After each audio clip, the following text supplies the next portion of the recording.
telefone liberado 25788000 ou no nosso auditório virtual 014 41 84000466. Você pode ligar agora para falar com o Dr. Hélio Castelo, que é cardiologista. Atenção!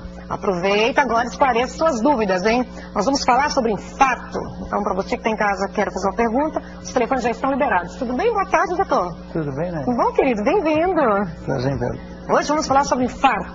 Vamos. Esse terror que atinge muitas pessoas hoje. Qual o percentual hoje, hein? Eu ia chutar, mas nem... Olha, que morrem de infarto no Brasil, cerca de 300 mil pessoas. 300 mil pessoas. Morrem, na verdade, de doença cardiovascular. O infarto é uma das principais. É uma das principais hoje, né? Uma das E principais. atinge todos, né? Homens, mulheres, jovens. Isso é o mais interessante, né? É uma doença que não discrimina sexo, posição socioeconômica. Quer dizer, você tem pobre, tem rico, todo mundo morrendo. Quantos artistas ou, enfim, pessoas conhecidas já morreram de infarto? Várias, né? Então, independe de você ter acesso à saúde. Por isso que eu acho fundamental essa oportunidade da gente falar disso, porque nós, na verdade, estamos querendo começar uma verdadeira campanha, porque você não morrer de infarto, o importante é você procurar assistência rápida. A gente até brinca, a cardiologista sempre usa essa frase, que tempo é vida. Quanto mais rápido você for para o hospital, maior a chance de você sair bem. E as pessoas acabam dando aquela bobeada, né? Ah, essa dor não é... Uma dorzinha normal, deve ser gases. Não é comigo, entendeu? Ou confunde uma dor com uma outra dor similar. O que é então, doutor, para a gente entender numa linguagem mais simples, o infarto? O que acontece no corpo para infartar? Então, o que acontece? Na verdade é o seguinte, nós temos as artérias no corpo. As artérias são tubos, que o pessoal chama de veia, tem veia e tem artéria, né? Mas vamos falar das artérias. As artérias que levam o sangue com oxigênio. A veia traz o sangue já, entre aspas, sujo, já sem oxigênio, só para entender. Então as artérias, dentro do coração, como qualquer órgão do nosso corpo, ele é um saco de músculo, vamos dizer assim, que ele contrai. Esse é o coração. Para que ele funcione, assim como o seu braço, sua perna, quer dizer, qualquer parte do seu corpo, precisa chegar oxigênio e nutriente lá. Irrigação. Quem leva a irrigação são as artérias. Essas artérias, com o passar dos anos, ela pode ir formando pequenas plaquinhas na parede dela, que vai entupindo um pouco a luz, ou seja, vai entupindo o calibre do vaso. Então, se você pegar o vaso assim e olhar, como se fosse um tubo, você vê que ele já tem um pouquinho de entupimento. Porque a plaquinha vai uma sujeira. Imagina um cano de água que entope. Com o passar do tempo vai acontecendo isso, a pessoa muitas vezes não tem sintoma nenhum. Que geralmente... Ele é meio silencioso. Exatamente. Num determinado momento, ou tem aquela dorzinha que a gente chama de angina. Angina é aquela dor que a pessoa, quando ela caminha, dói um pouco e aí ela tem que parar. Depois nós vamos voltar nessa angina, já. Alô? Aí, pode ligar que nós estamos aguardando. E qual a diferença da angina, essa dorzinha? Começa assim, doutor? Então, a angina geralmente é aquela dor que a pessoa, geralmente se manifesta assim, a pessoa caminha, ou sobe uma escada, um esforço maior, ela tem ou um cansaço ou uma dor. Nesse momento é muito importante ela já procurar um médico, porque a angina a gente fala que é um aviso, é uma ameaça de infarto, porque está entupido, mas não está totalmente. O sangue ele é viscoso, Nani, todo mundo sabe. Quer dizer, se cair uma gota de sangue aqui, ele fica mais grosso. Você quer, entendeu? Vamos lá. Alô? Alô? Com quem fala? É o Diocleciano, Tá falando de onde, Diocleciano? de Carapicuíba, Grande São Paulo. Bem-vindo, querido. Você só abaixa um pouquinho o som da TV que está dando interferência e pode fazer a sua pergunta.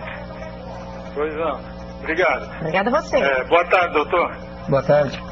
Eu gostaria de fazer uma pergunta. Eu pratico corrida desde os anos 80. Eu tenho 64 anos e minha pulsação é muito baixa, 42. Batida por segundo, né? Por minuto, aliás. Eu gostaria de saber se a pessoa que tem essas batidas baixas, assim, do coração, tem um coração forte. Porque me falaram que a pessoa, um cardiologista falou que eu seria um super atleta, se eu quisesse ser. Com esse coração muito forte, assim. Minha pressão tem vezes que dá 12 por 7, 11/6, quando eu estou relaxado, né?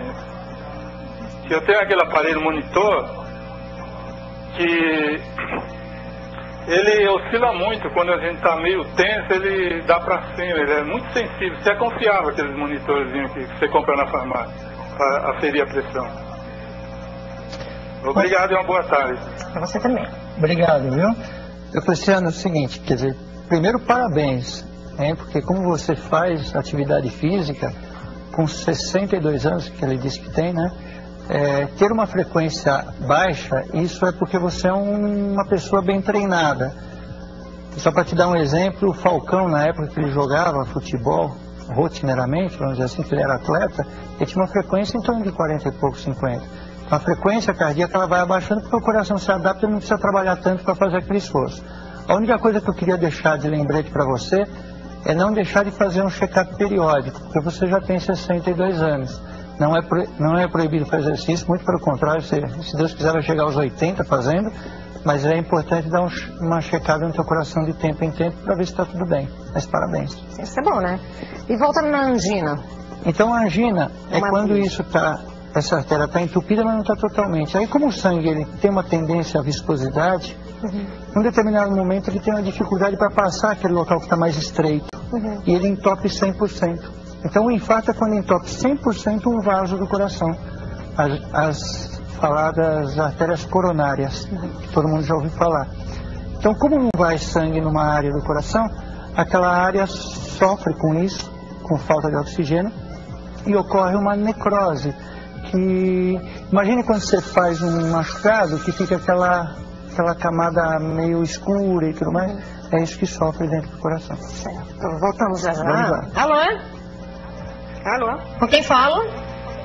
É Nilma. Tá falando de onde, Nilma? Sou Matheus. Bem-vinda, querida. Prazer, Nani. Tudo meu, amada. Pode fazer essa pergunta, Nilma. Obrigada. Obrigada a você. Boa tarde, doutor. Boa tarde. O meu filho, né, como o senhor mesmo aí falou, quando caminha, sente dor. Ele mesmo assim, quando sobe uma ladeira comprida, ele sente dor, assim. Qual a idade dele, Nilma? Eu imagino que seja de cansaço.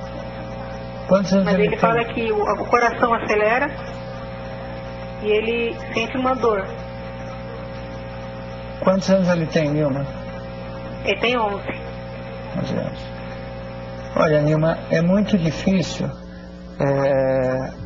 você ter algum problema cardíaco em criança. Não é raro, mas é difícil. Infarto é raríssimo. Só quando a criança nasce com algum problema desde que nasce, né? Quer dizer, um problema genético, quer dizer, o congênito que a gente diz. Mas infarto em criança a gente não vê.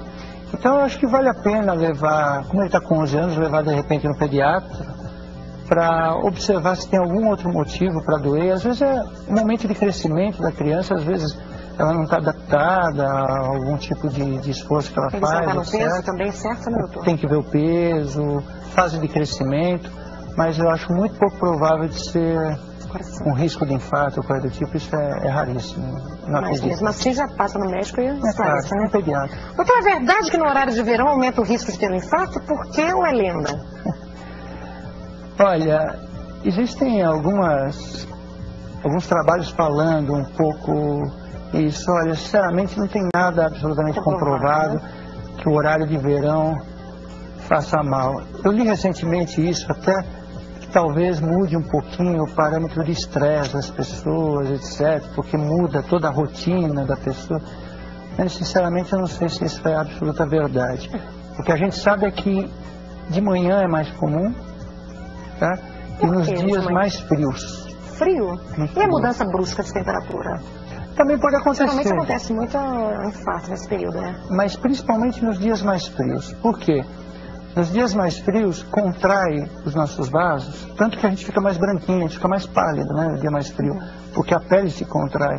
E tem uma tendência a nossa pressão subir um pouco mais. Além disso, os vasos do coração também se contraem um pouco mais. Então, quando ele se contrai, ele diminui um pouquinho o calibre dele. E se já tiver com algum problema angina ali, já... Exatamente.